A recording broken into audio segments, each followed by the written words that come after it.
Бидэнд 35 гэсэн тоо байна. 10-ын оронд 3 байна. Энэ нь 30 буюу 3 10 байна гэсэн. 1 10, 2 бүлэг 10, 3 бүлэг 10. Тэгээд нэгжийн оронд нь 5 нэгж байна. 5 нэгж 5 ширхэг 1 байна гэсэн үг. 1 2 3 4 5 байгааг харж байна. Одоо бид 35 буюу 3 10-т 5 нэгжээр 6 нэгжийг нэмнэ. 6 бол нэгжийн оронд байгаа. 1 2 3 4 5 6. 6 нэгж. Та бүхэн бичлэгээ зогсоогоод 35 дээр 6-ыг нэмэхээ бодоод үзээрэй. Одоо бүгдээрээ хамт удаа. Тэгэхээр би нэгжийн ороноос эхэлнэ. Надад 5 нэгж байгаа. Түүн дээр 6 нэгжийг нэмнэ.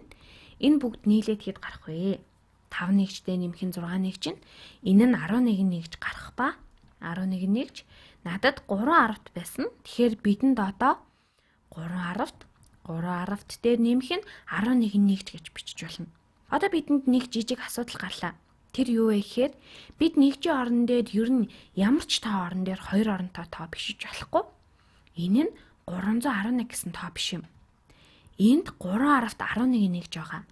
Тэгвэл эдгээрийг нэг оронд нь нэг цифр байхаар яаж ичих вэ?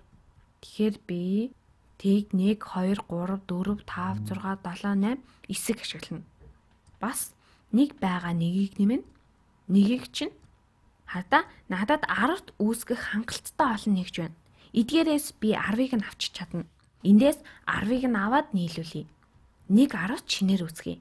Тэгэхээр энэ бол 10-аар бүлгэлсэн нэг шинэ бүлэг байна. Үүнийг одоо арилгаж олно. Эдгээр 10 нэгжийг нийлүүлээд энд шинээр бүлэг болгох нь нэмж 10-ын бүлэг болгосон байна. Одоо бид хэдтэй болсон бэ?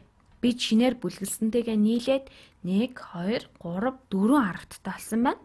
4 10-т нэгж нь харин хэд болсон бэ? 4 10 дээр нэмэх нь би 11-жээ бүлэглээд нэг л нэгжтэй болсон байна. Тэгэхээр 4 10-т дээр нэмэх нь 1 нэгж гэж бичиж болох нэ. 3 10-т ба 11 нэгж нь 4 10-т ба 1 нэгжтэй тэнцүү юм. Бид мөн 1 нэгж 4 10-т гэж бичиж болно. Хэрэв та нар ингэж бүгднгийн зураад бүлэглэж хийхгүйгээр өөрсдөө үнийг чэжээр бодох арга бол 5 дээр нэмэх нь 6 нь 11 нэгж гарна. Гэхдээ би 11 нэгжийг нэгжийн оронд бичиж болохгүй. Тийм болохоор энэ нь 1 10-т дээр нэмэх нь 1 нэгжтэй тэнцүү юм.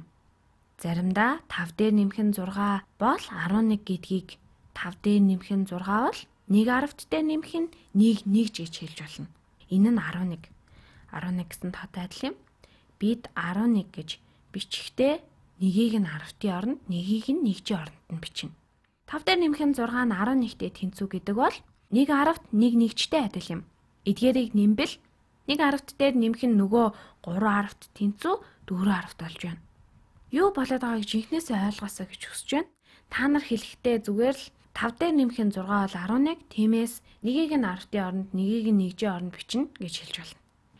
Яагаад гэвэл та нар бүлэглэлт хийж байгаа учраас та нар 10-аар 1 бүлэг болгон бүлэглэж байгаа юм. Та нар 11-жээ бүлэглээд шинэ бүлэг үүсгэсэн. Тэгээд надад нэгжийн оронд 1 нэгж үлдээсэн. Нэгжийн оронд 1 л үлдсэн. Бусад бүх нэгжүүд нь 10-ын шинэ бүлэг болсон байна.